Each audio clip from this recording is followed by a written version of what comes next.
Hey everybody, it's Mike. Hope you can hear me okay. Let's see. I got a lot to talk about. So, suicide. I'm going to talk about suicide. Hare Krishna suicide.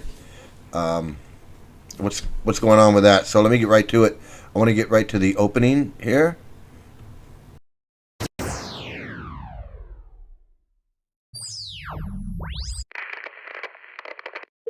Hello? Hello.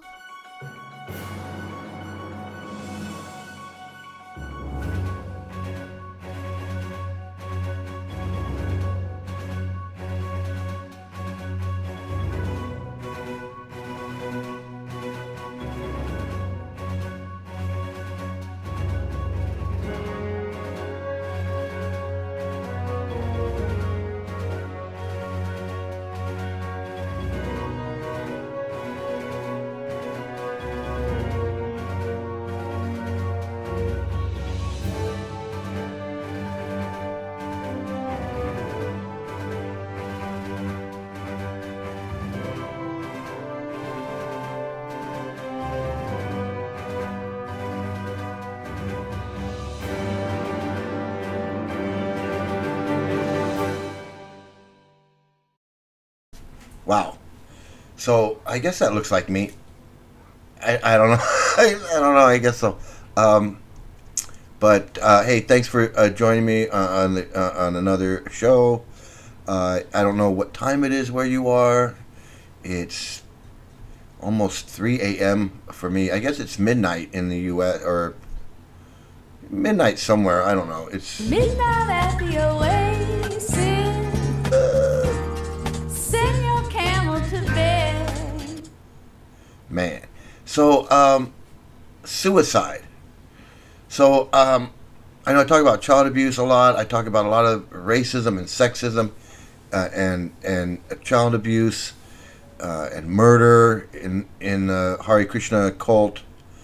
And I have mentioned suicide because a lot of the grown kids have committed suicide.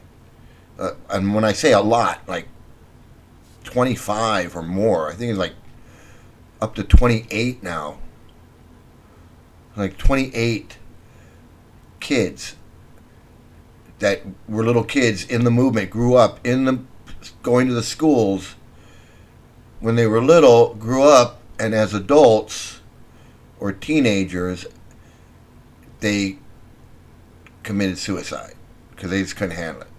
Because they never got any help, no therapy for all their abuse. Then the cult is sued for the abuse. They win $400 million, and the guy from Epstein Island defends the cult and gets that award knocked down to practically nothing compared to 400 million. From 400 million down to 9 million, 10 million. And then they declare bankrupt. The cult says it's bankrupt. They have no money to pay. This is how they treat their children. This is what the children live through this. So not only were the children abused by this cult, and they win a court case against the cult, then the cult figures out a way not to pay the kids, which, they don't want to pay, but they were found guilty. Why can't they just pay up their kid? They know the kids were abused. No, they put those kids through the ringer again, and then tried to paint the kids as evil demons that were suing the religion and suing this and that. You abuse these kids, just pay them. No. So then these kids are grown. They sue the cult. They win, but then they don't win anything, or they win very little. With like 400, 500 kids, and lawyer fees and all of this stuff, and they got to, yeah, they won something, But I mean, it's disgusting what the cult did. And then it paints them, and all these kids that sued were branded evil by the cult, of course. It's like, imagine suing Scientology. So then a lot of these kids committed suicide. It's going to happen. They never got therapy or treatment for what they went through, for the incredible abuse that these kids went through. Sexual abuse, physical abuse, mental abuse, starvation, torture. I mean, it's disgusting. I mean, if you read a book or watch a video about what happened to these kids, or watch one of my videos about what happened to these kids, it's fucking disgusting.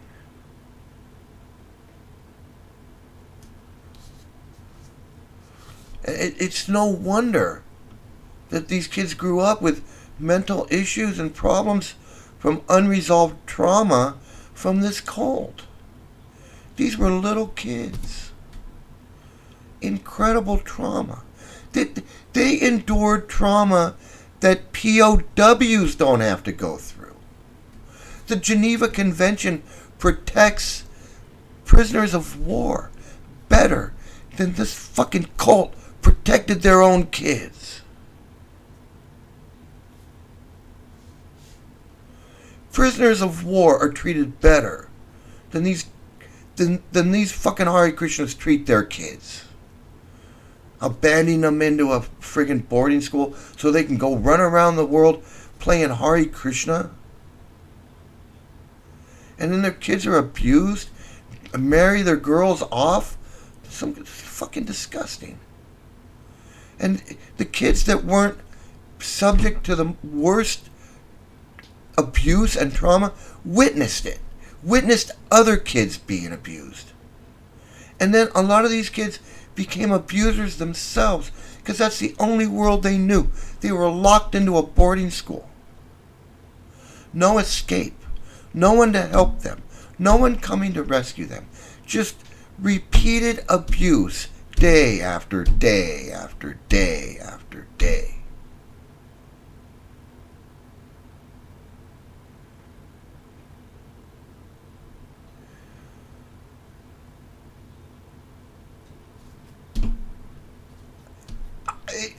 Every time, I'm speechless.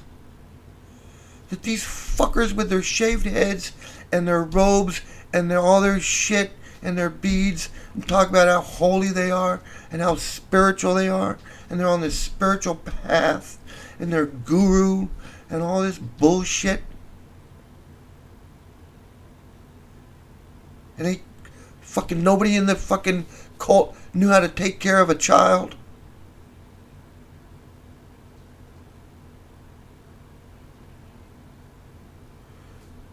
And the old man didn't give a fuck. I don't care what they say. He did not give a fuck about those kids. I'm going to go on the internet and talk about how, the woman found out her kids were da-da-da-da-da in the school. The fuck does da-da-da-da-da mean? You can't even bring yourself to say the fucking disgusting things that you people did to these little kids that made this woman get on a train and travel fucking 400 miles to see Prabhupada, figure out what the fuck was going on with her kids. Da-da-da-da-da, da-da-da-da-da. The fuck? Da-da-da-da-da.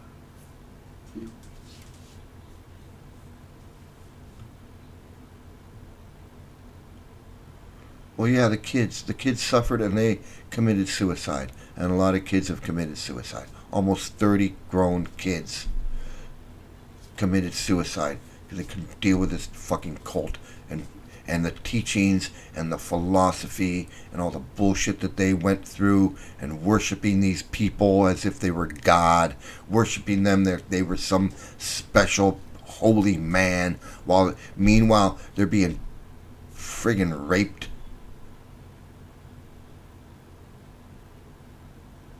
And then they grow up. And then they grow up. And they become an adult. And they learn the truth.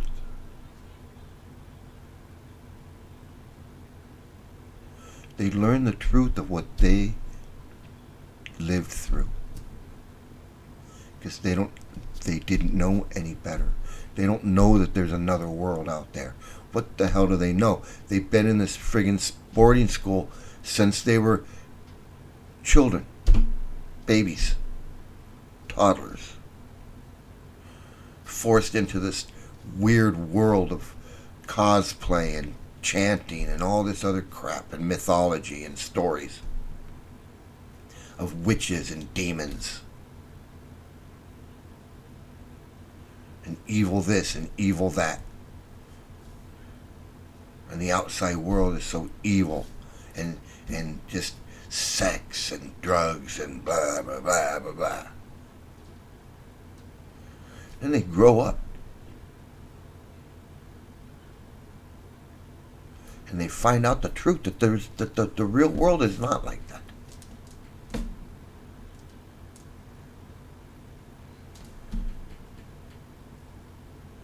And they find out that Prabhupada wasn't no spiritual master, no pure devotee. A lot of these kids don't, but some of them do. A lot of these kids do come to the realization that they, like that one kid, grown man. He said, once he grew up, realized what was going on. He's like, what the hell am I doing in this school in India, getting raped every day, when I was born in St. Louis or Cincinnati? Or he's like, I should be in a high school. I should have been in Cincinnati, going to a normal school, a normal high school, going to a prom, homecoming, maybe play football, maybe get a scholarship, go to college. No, he's in a friggin' cult in India, in a boarding school, locked away, being molested and abused every day of his life. Why? Why? He's asking, why?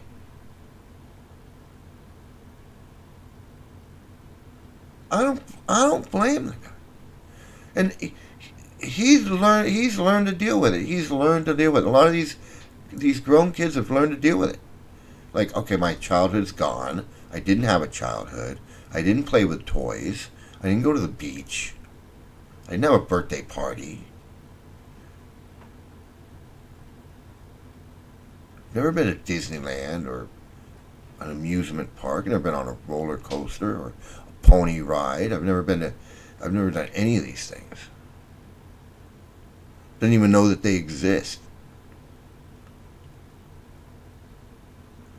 Like that one girl, 13 years old, she gets raped. She doesn't even know she's been raped. She didn't know what happened. She knows some big sweaty old man laying on top of her, grunting and groaning.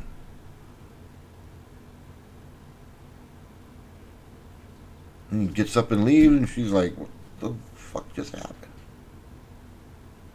She's 13. She doesn't even know what sex is. She didn't know anything about sex. She doesn't even know the word sex. Imagine that. Being a 13-year-old girl and some grown man rapes you, but you don't even know what rape is because you don't even know what sex is. So you have no idea what just happened. You know something happened.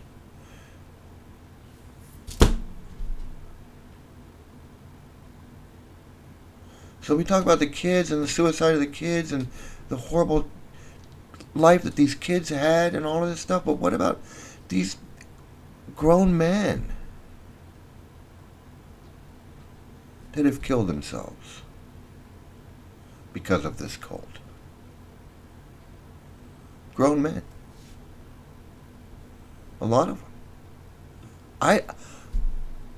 I know of 3. Just in the short time that I was in the Hare Krishnas, well, not in a short time, 20 years, 3 people I knew, no, or well, I knew of, met. Oh, I'm going to sneeze. Allergies. Oh, excuse me. Okay, so 3. Janardana, that I met, and I knew him. We didn't hang out, we weren't buddies, but he was friends with friends, mutual friends. I knew him.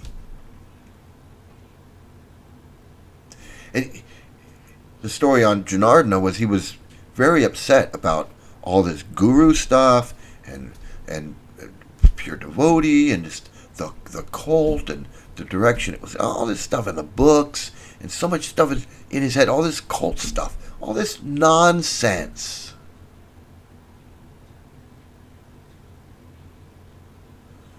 He couldn't deal with all this bullshit that made no sense and didn't matter about anything. He's so wrapped up in all that shit, he commits suicide.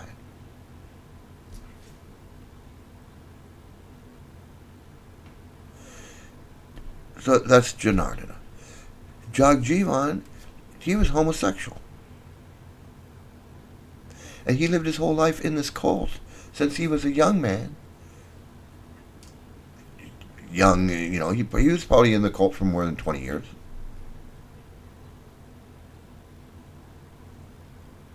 Way more than 20 years. Probably 30 years. Or more. Lived his whole life as a homosexual. In this cult, pretending not to be a homosexual, but he was obviously homosexual because he couldn't. I knew he was gay. Not that I cared, but the cult is so anti-gay. The cult is totally homophobic. Their teachings are homophobic. But they have homosexuals in there running around. Meanwhile, the teachings say that they're gay is evil and demonic and this and that and blah, blah, blah, blah, blah, blah. Just like everything else. But yet, homosexuals are in the cult. So I would be like, I don't understand. Just like there's blacks in the cult. And the cult is totally racist. And the cult says women like to be raped and women are less intelligent. And you know what? There's a lot of women in the cult too. It's a cult.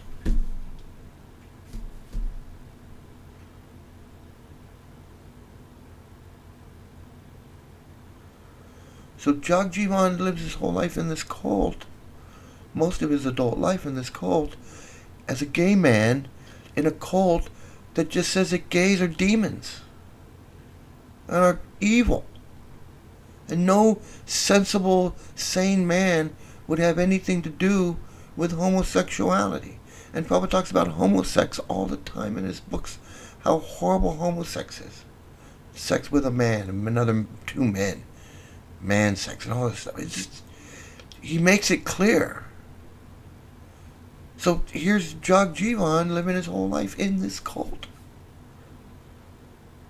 And he has to hear about how he's a demon and he's evil and he's this and he's that. Just because he's gay. But he wants to be in this cult. But this cult is telling him he's gay and he can't even be gay. He can't even have a relationship with a man, which is what he wants to do. He can't do it because he's in this cult. Jagjivan is like, he is so messed up in the head. So he kills himself. He can't take it anymore.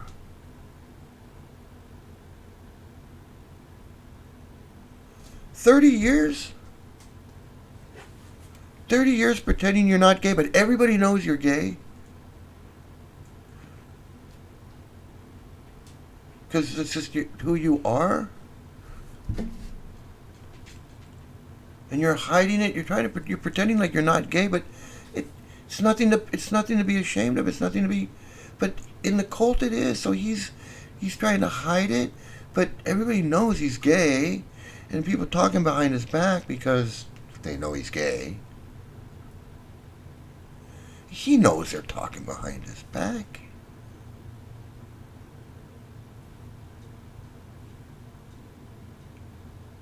The life that he lived it's sad. It's what a waste of a life. Jagjivan was such a nice guy. He was such a nice guy.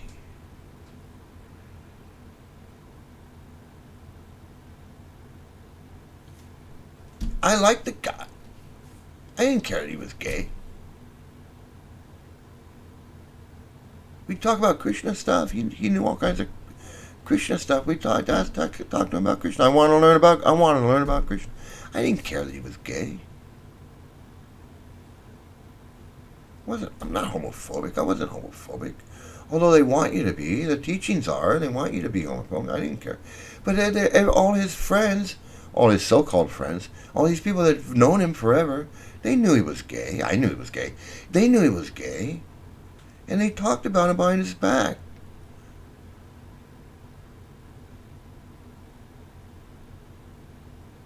So one day he just killed himself.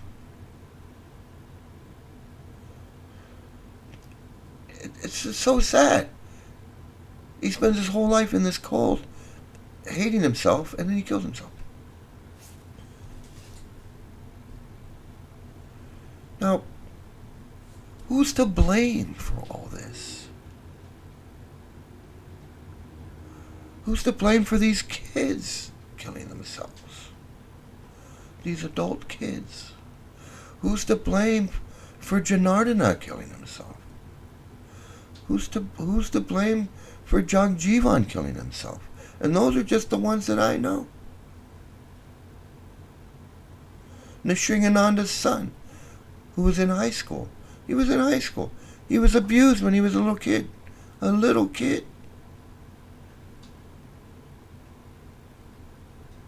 He committed suicide when he was in high school. I went to his funeral.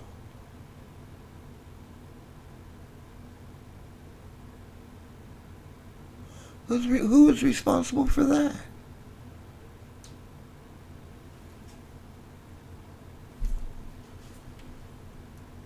I mean, you hear about people committing suicide. Like I had a friend in high school that committed suicide, and I don't know the details of what happened, but I know that he was going through a divorce. He had some kids and a wife and a house,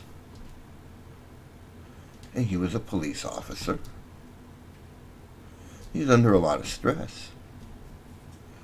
He's under a lot of stress just being a police officer.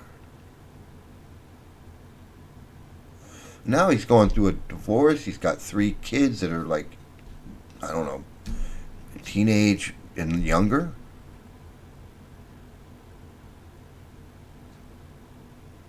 And a house he has to sell because his wife. I don't know. I don't know all the details, but I know it was stressful enough because he took his life.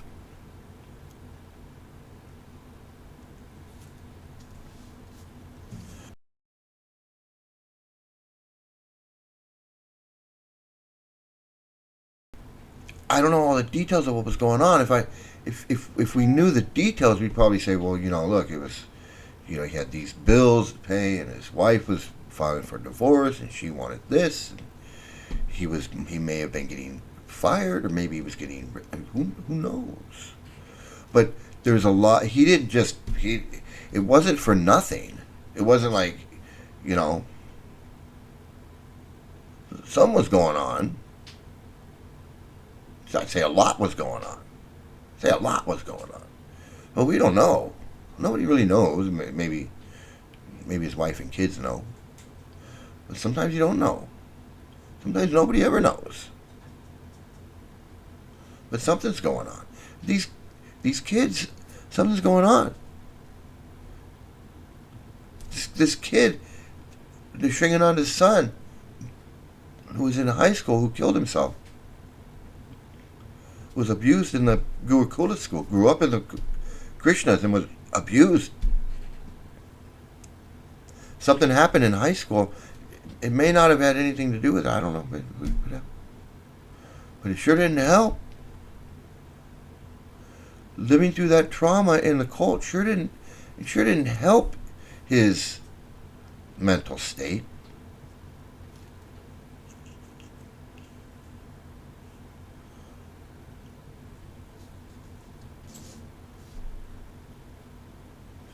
How did he end up in the school? How did Jagjivan end up with this idea that he's a demon? He's evil. Who put all these ideas in their head, these people's heads, that suicide is the answer? Who's given all these people the idea that suicide is the way to go?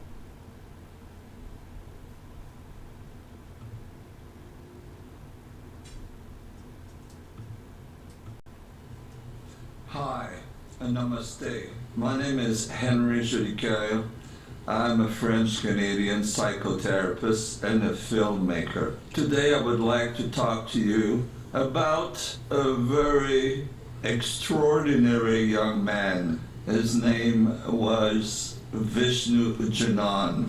He has now been turned into some sort of a saint, an icon within the Hare Krishna movement, and I think that this is very unfortunate. In 1969, I joined the Hare Krishna movement in Los Angeles. This is a picture of me around that time. And Vishnu Janan became my mentor. I was 19 years old and he was 21 years old. He was truly an amazing singer, a musician, and a very sincere devotee of his guru, Swami Bhaktivedanta. I was with him from the month of May 1969 till the month of October 1969. I was then sent to England and then to France to open an Hare Krishna center. I lost contact with Vishnu Janan only to hear that in 1976 he committed suicide in India.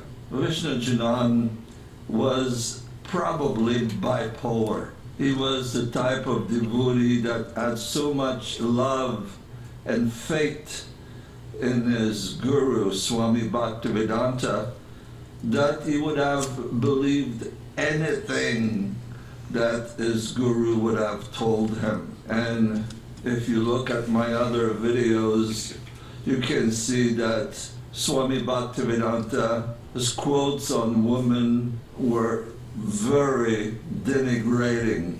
His quotes on homosexuals was very denigrating, calling homosexual demoniac activities. Even quotes on races, where he called the black race an ugly race. But for Vishnu Janan, his guru was perfect. And for him, all the stories pertaining to Krishna and Lord Chaitanya, the saint that appeared in Bengal in the 16th century, for him this was all truth. For him there was no room for doubting.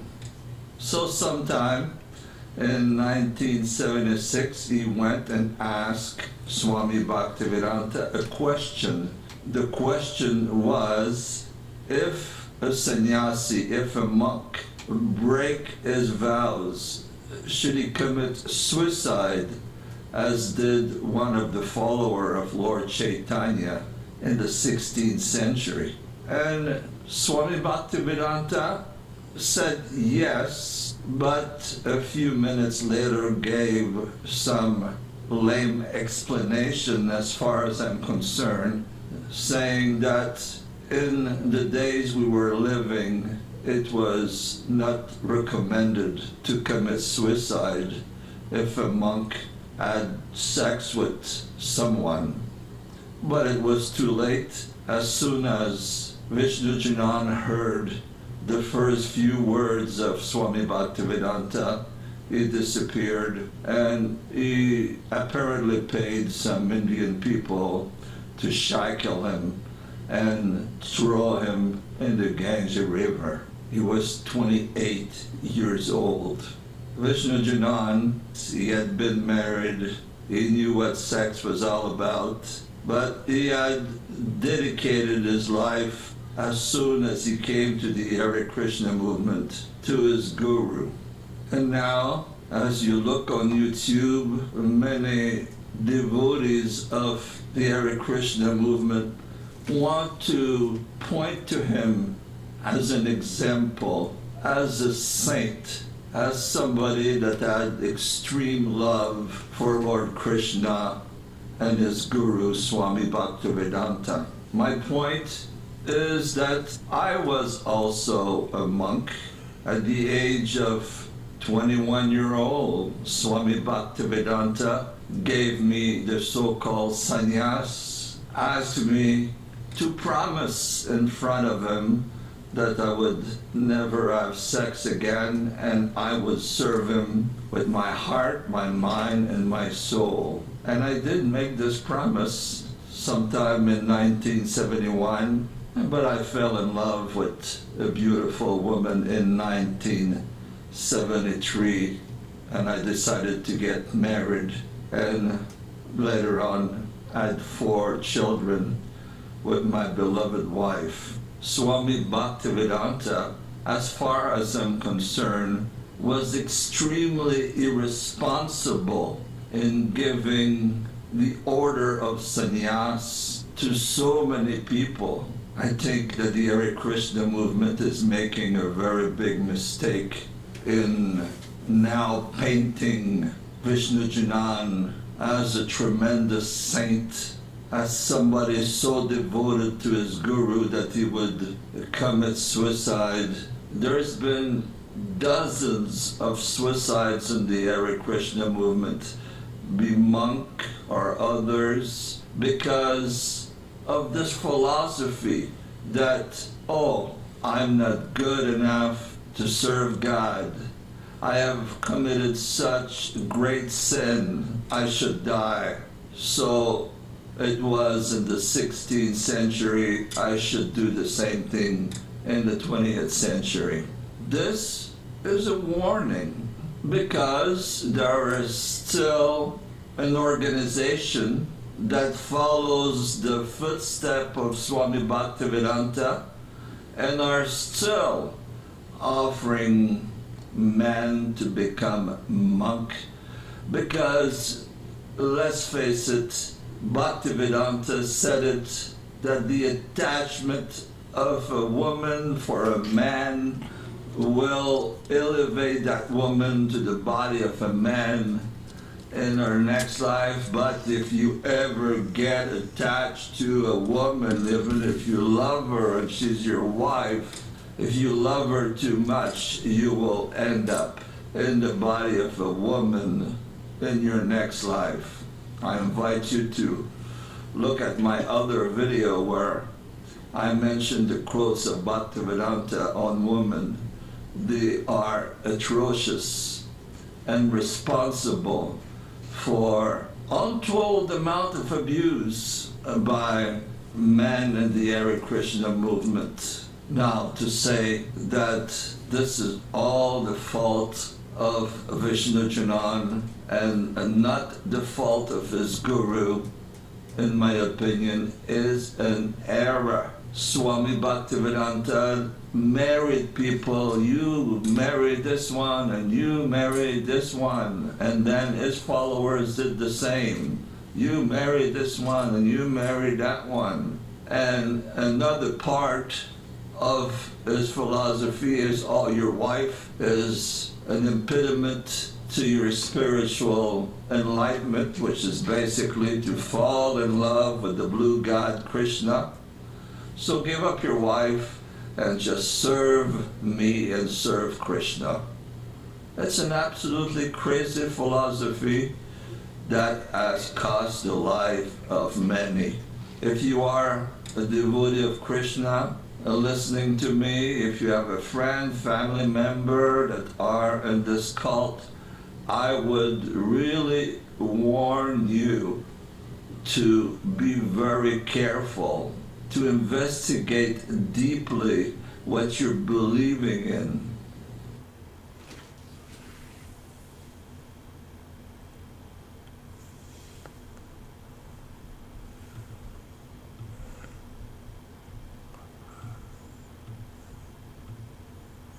Okay, so yeah, I would agree. If you're in there, investigate what's going on. You can on YouTube, you can Google, and you can you can get the real deal, the true story. So you don't want to get stuck in this cult. And I just want to emphasize these suicides. Okay, this guy's absolutely right. Okay, this Vishnu John is like a saint. There's Vishnu John and Jayananda, and they are both considered saints in the Hare Krishna movement. And Vishnu John committed suicide because Prabhupada told him that was the right thing to do. And basically that's it. He did it because Prabhupada told him to do it. Now you can say, well, Prabhupada didn't order him to do it, but Prabhupada knew what was going on. If you want to act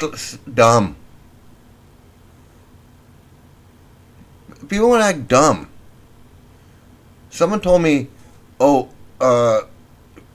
Prabhupada says that he caught his wife's hand and she cried, that doesn't mean he was having sex with her. And I replied, well, what does it mean then?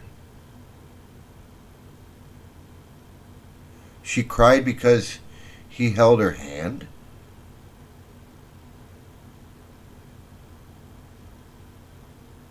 Is that what you're saying? He took her by the hand. That's what he was trying to say, as he was holding her hand and she started crying. First of all, that doesn't fit with the context of what he's saying. So that makes no sense. And Prabhupada was the kind of man that he wasn't going to say. Prabhupada would never say, I took her to have, make love or conjugal. No, Prabhupada was so devoid of any kind of human love for another woman. Like he was saying, a woman can love a man because she's gonna get a male body out of it. But if a man loves a woman, he's gonna get a female body out of it, and that's gonna fuck up his spiritual progress. So Prabhupada didn't want his disciples, his devotees, to be in love with their wives. He didn't want that. Like he said, women are this and women are that. But he said, women are this and women are that, and you should avoid them. Avoid them, avoid them. Don't have anything to do with them. But if you can't avoid them, if you can't control yourself and just live apart from them your whole life, then get married and have one wife, and you can lick her vagina, is what Prabhupada says. You can lick her vagina. Because he's trying to turn his disciples off to the idea of having a loving, sexual, loving, romantic relationship with a woman. He doesn't want that. He he can't comprehend it. He couldn't have one. His wife didn't love him, and he didn't love his wife. He has the nerve to say that his wife didn't love him. When he says in his books that he didn't love her at all. Never liked her, never thought she was pretty, never anything. He probably was. He's teaching his disciples that sex is disgusting and dirty. Don't fall in love, avoid women. Women less intelligent, they like to be raped 9 times. I mean, nothing he has to say is nice about women.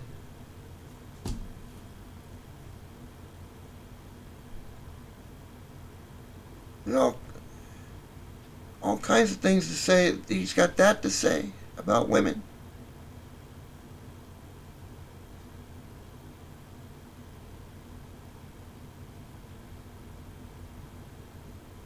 He just wants to, and then he says get married, and then the men that he married, he would give them sannyas, turn them into monks, and say, just leave your wife and go preach in Africa, or Sweden, or wherever, and your wife can just live in the temple with your kid.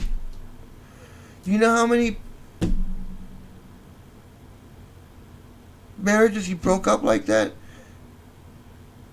because he needed people to go preach, open a temple, go preach, or they get married and then they didn't want to be married anymore. You just said you wanted to get married, and then you get married, you have sex with your wife, and then it's like, I'm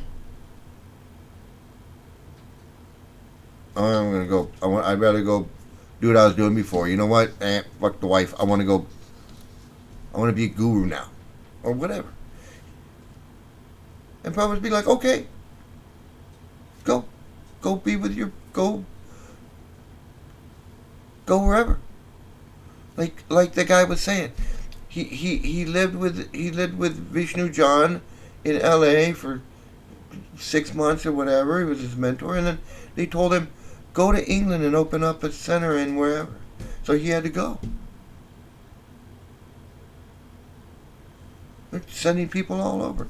Go over there. Go to Madrid and open up a temple in Madrid. Go to San Diego, open up a temple in San Diego. Go to Tokyo, open up a temple in Tokyo. Go to Bakersfield, open up a temple in Bakersfield. He needed people to preach. He needed people to open temples. He needed. Oh, you're on. Guys would come to him. My wife, I'm having problems with my wife. She's unhappy. I'm unhappy. Just leave her, he would say. I'll give you sannyas. You go preach. Your wife can go over to Vrindavan or whatever. He didn't give a shit.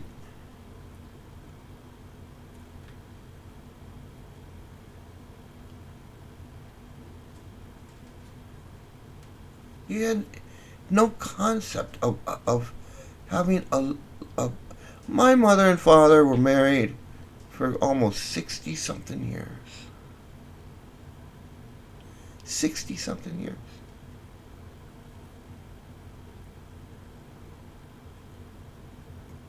Damn near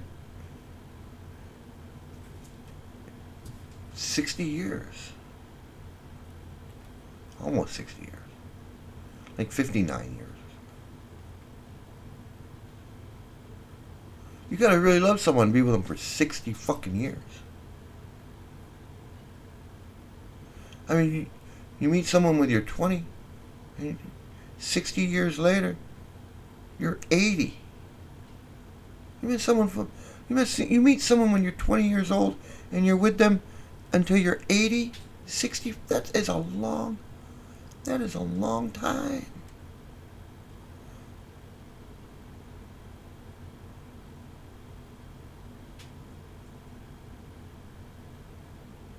These people probably would marry these people. You marry this, but 2 years, I'm done.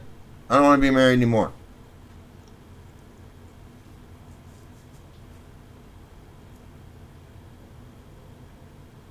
Prabhupada, Prabhupada couldn't love a woman for 60 years.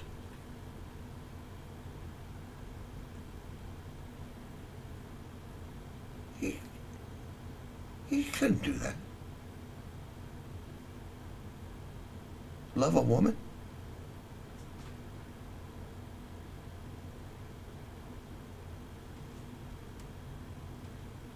My father married a little crippled girl who had polio when she was 11 years old and couldn't walk. She had a bad leg. And my dad was this macho Mexican man, and he married that little half Mexican girl with polio crippled girl with the bad leg, and married her and fell in love with her and lived with her and raised a family with her and was with her for almost 60 years.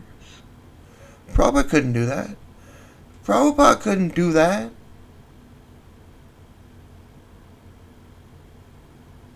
Fall in love with a woman and love her for 60 fucking years.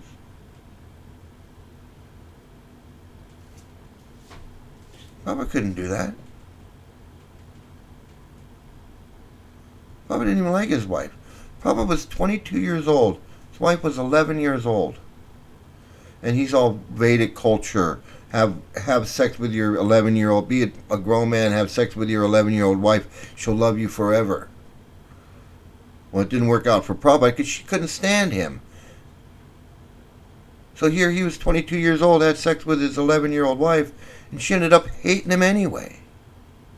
Because he didn't know how to love a woman. Make her happy. Have a relationship with a woman. He looked at him as evil and disgusting and 9 times lustier and less intelligent and like to be raped and this and that. How could he fall in love with someone that he thought of them like that? That they're less intelligent and they like to be raped and they're 9 times lustier and they can't be trusted and they're childlike and they have the mind of a child and they have to be protected. All of these things stopping him from understanding that you can love a woman, that a man and a woman are made to be loved, love each other. Something as simple as that. Something as simple as that. Completely foreign to this disgusting creep who put these children in a concentration camp and put these stupid, degenerate hippies in charge of watching them while the parents went off flying around the world chanting Hare Krishna. Letting their children be subject to who knows what. This is a disgusting cult, no matter which way you look at it.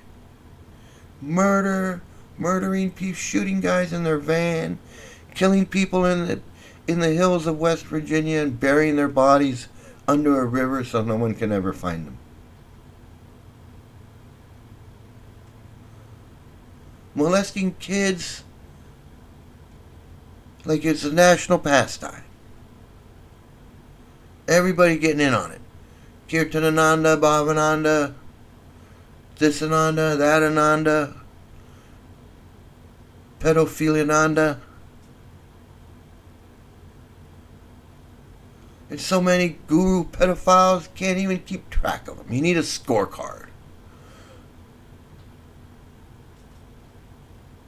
Go down the list of all the gurus that have been involved in some shit. That list is like a fucking CVS receipt. Fucking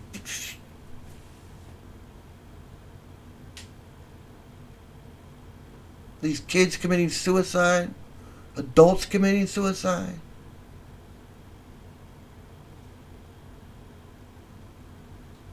Stockholm Syndrome epidemic. People in there abused and harmed and everything, and they still in there. Writing books about it. Writing books about how horrible it is in the cult, but they can't get out of it. because they're Stockholm Syndrome into believing that this guy is some pure devotee. Oh, Prabhupada is this and that. Meanwhile, if you look at what he's done, he hasn't done shit. He's a failure in everything he's done. His magazines, his books. Nobody wants his books. Nobody buying his books. More people buy The Hobbit. More people buy The Hobbit and who knows what than his friggin' books. They gotta... Nobody wants his books so much. They gotta chase people down in the parking lot at Costco with a shopping cart full of Krishna books. Hey, man. You like John Lennon? Hey, man. I like your haircut. I wish I could do that. That spirituality, that's a best-selling book. That's the greatest spiritual book on the face of the planet, is a book that you're pushing around in a shopping cart in a goddamn Costco parking lot, trying to hustle it like it's a friggin' rap CD. And you think you're saving the world? Pushing a shopping cart full of books? Prabhupada? The guy's fucking 10 years older than me. The guy's like 75 years old. Pushing a shopping cart around Costco parking lot full of stupid books with John Lennon's picture on it, trying to get people to give him $1 for a fucking book. That's this cult that molests their kids and causes suicide and all of this, and pedophile gurus and all of this crap. Also, you can run around a parking lot selling books out of a shopping cart at the DMV. Isn't that the stupidest thing you've ever heard? Isn't that the stupidest fucking thing you ever heard? 75-year-old man ain't never done shit in his whole life. Now he's pushing a shopping cart around a goddamn DMV parking lot, selling a friggin' book that nobody wants. Hey man, you like the Beatles? You like John Lennon? It's fucking pathetic. That is absolutely fucking pathetic.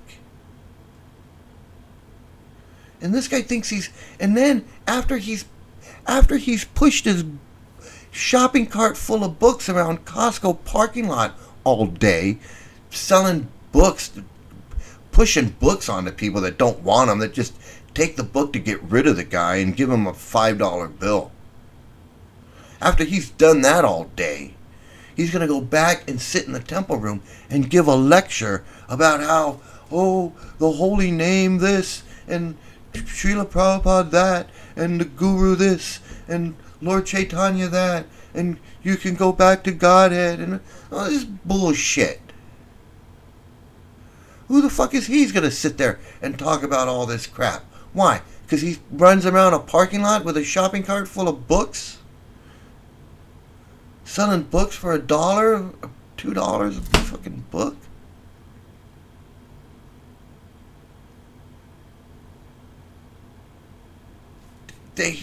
Because he does that, he's going to sit on a fucking little chair in the temple and preach like he's the freaking Dalai Lama?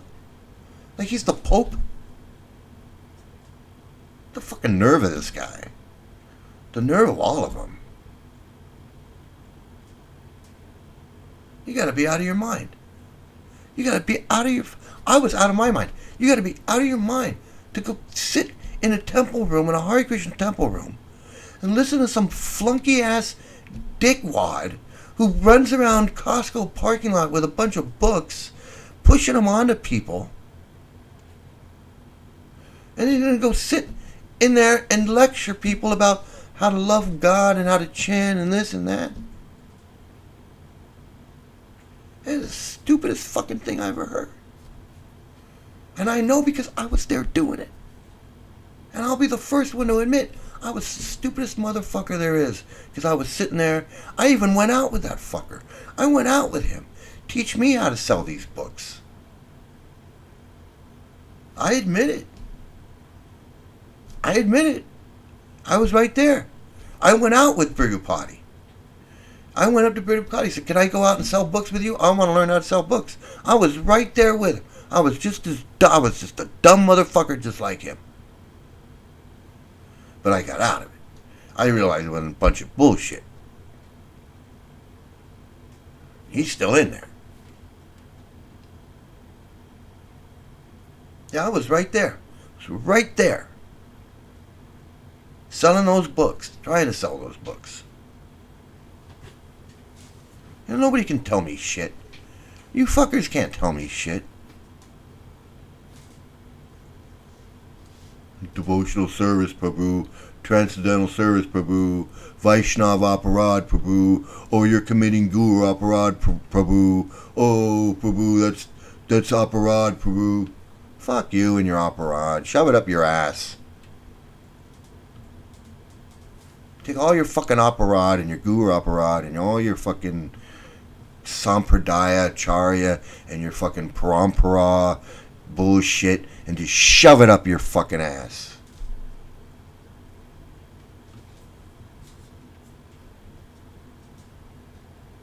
Cause so much harm. Innocent little kids, innocent women, men committing suicide. Vishnu John committing suicide. Why? Because this fucker Prabhupada told him to commit suicide. It's fucking, that's a crime in a lot of places. You can't tell somebody to go commit suicide or, yeah, you should commit suicide. You're supposed to say no. Prabhupada was a fucking disgusting creep.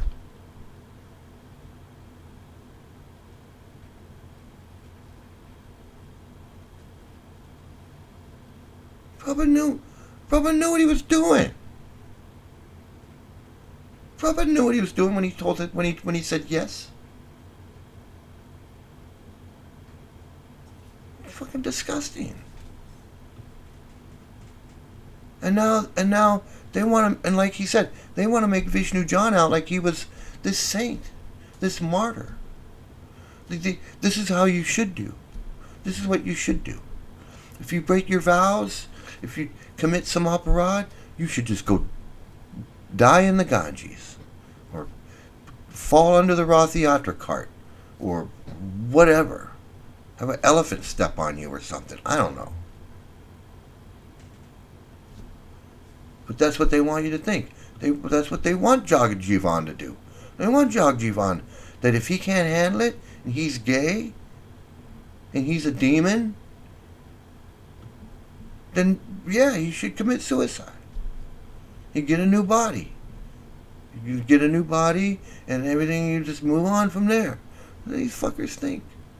You think they cared that Jagajivan committed suicide? They didn't give a fuck. I was right there. They didn't care. They were like, hey, did you hear Jagajivan committed suicide? Oh yeah, he did? Yeah. And then they were right on like, where's the prasadam? Samosa's getting cold. We didn't have no ceremony for him or nothing. They didn't give a fuck about him. And when he was around, they just laughed behind his back anyway, because he was a little, he was a little gay. He was a little, yeah. And I don't mean that in any, bad way or anything. I mean, that's how he was. We all hung out. We all got together and we did our thing at the temple. He was a little, he was lighter than everybody else. I mean, I don't know how to explain it. But I liked the guy, and I didn't care. I liked the guy, and when I found out he died, committed suicide, I was really upset. I was like, what's going, he seemed like such a nice guy, happy guy. I mean, that's how it is. No one's walking around with a sign going, I'm going to kill myself. I'm really depressed. I want to kill myself. No, people don't do that. Who knows how long he'd been contemplating that? He could have been contemplating that for 10 years. Maybe he got some bad news, decided he was going to do it. But either way, I know what he was going through because I know how they talk about homosexuals and homosex and demoniac and evil and all kinds of things.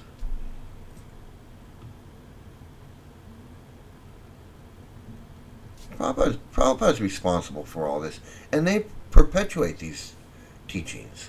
All these teachings that cause suicide and cause mental illness and cause child abuse and cause domestic abuse, all of these things are still there in the books. It hasn't changed. And the people are the same. The people are the same.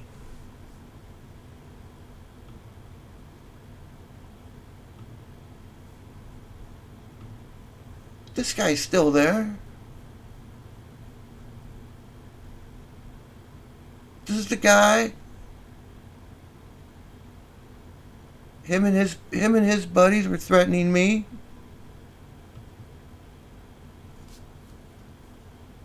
Wanted to come after me. He's still there.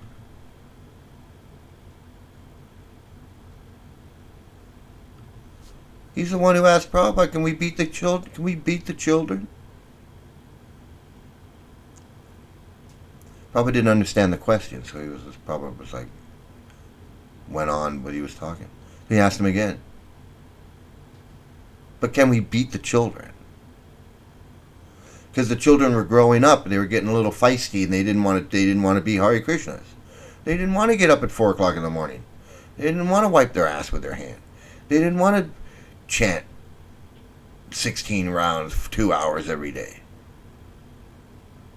They didn't want to do that. They were fighting back. They were saying no. Get out of bed. Get up and go take a cold shower. No.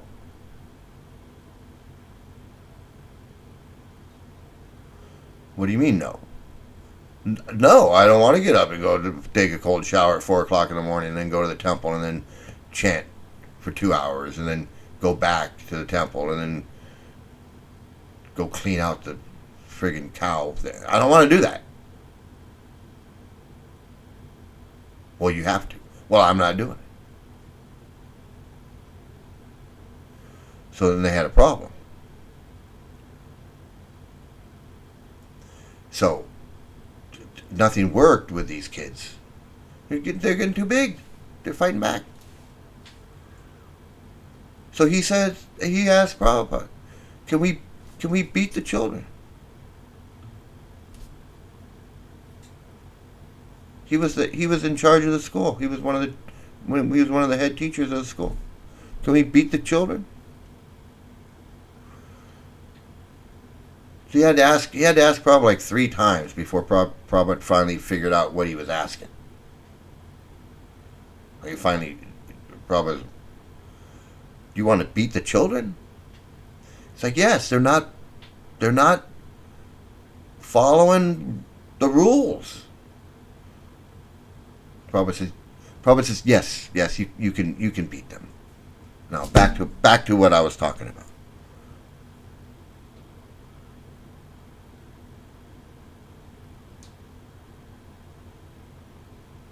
That's a historic document. That's in their files, on that web page. If you search this page, you can find it. I don't know. I've looked for it. I can't find it, but it's sometimes it's kind of tricky on how you have to look for these things, but I'll find it one day. I'm sure I will. I'm sure I will. All the people are the same. These are the same people.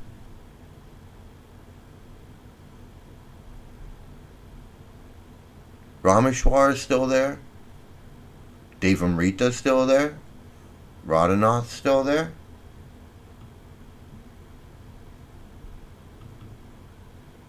I mean, basically it's the same. It's different. Different.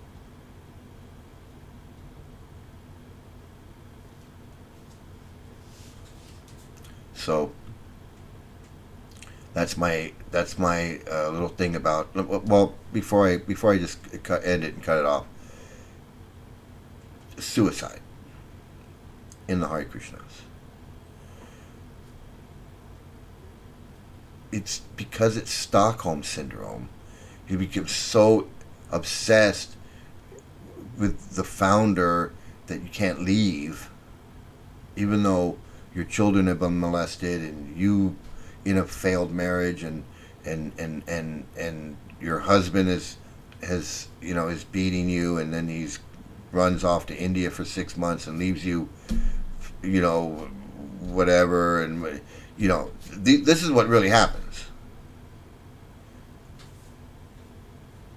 This is what happens in the Hare Krishna.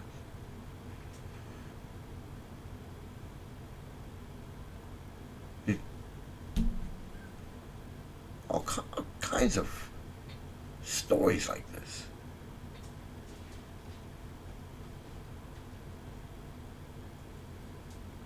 And then these guys, and women are abused, and then the guys just run off and leave them.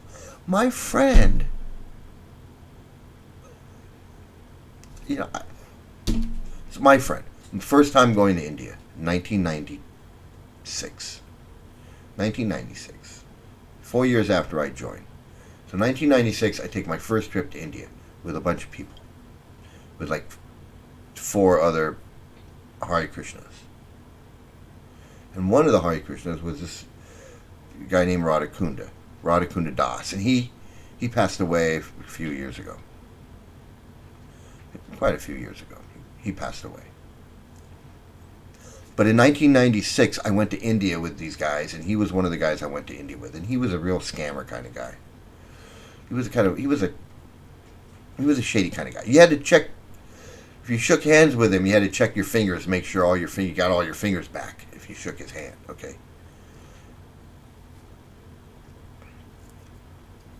We go with Radhakunda and his girlfriend are in the party that we go to India. And then he's got this whole, I don't know how he got this airline ticket, but he kind of ran this scam on his girlfriend when they went to India. And then when we got to India, he told her, I'm not going back. I'm staying here. I'm going to just live here. And they got into this big fight thing, and she's like, what do you mean? And he's like, yeah, I'm not going back. I'm staying here. I'm going to be a Hare Krishna. I'm going to be a guru now, or a monk or whatever. He's going to do the thing. And she's like, well, what do you mean? That was not part of the plan. He's like, well, it's part of the plan now.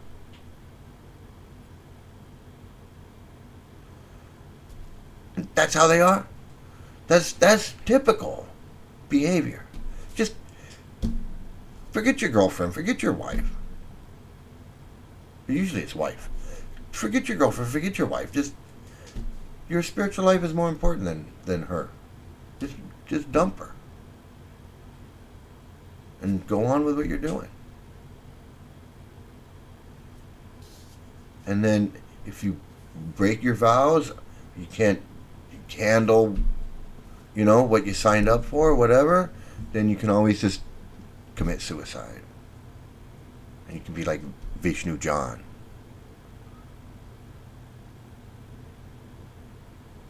And you become a saint. Become a martyr. It's a weird cult. But like he said, they want to hold this guy up as some kind of saint because he committed suicide because Prabhupada told him to, because he couldn't follow his vows.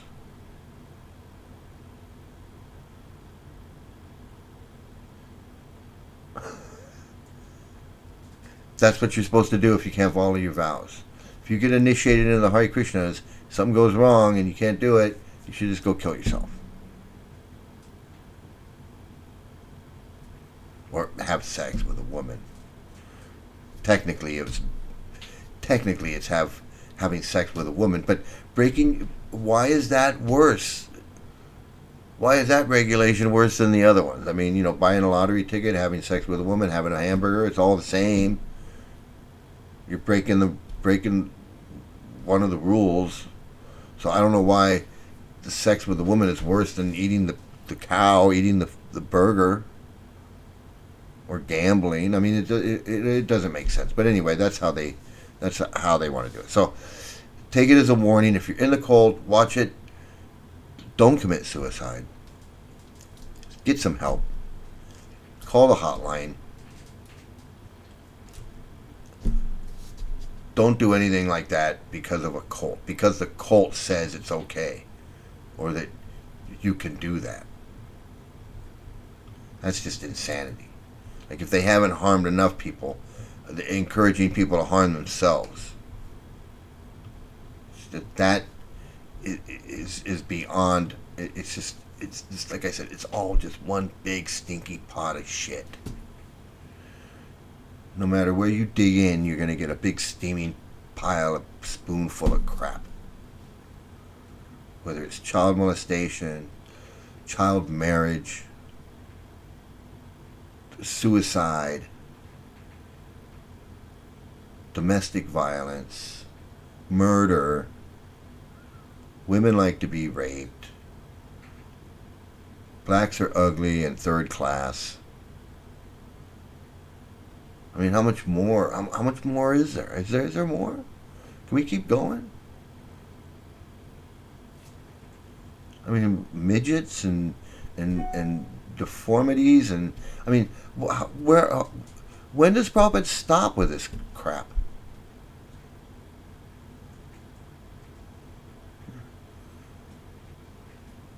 It's crazy.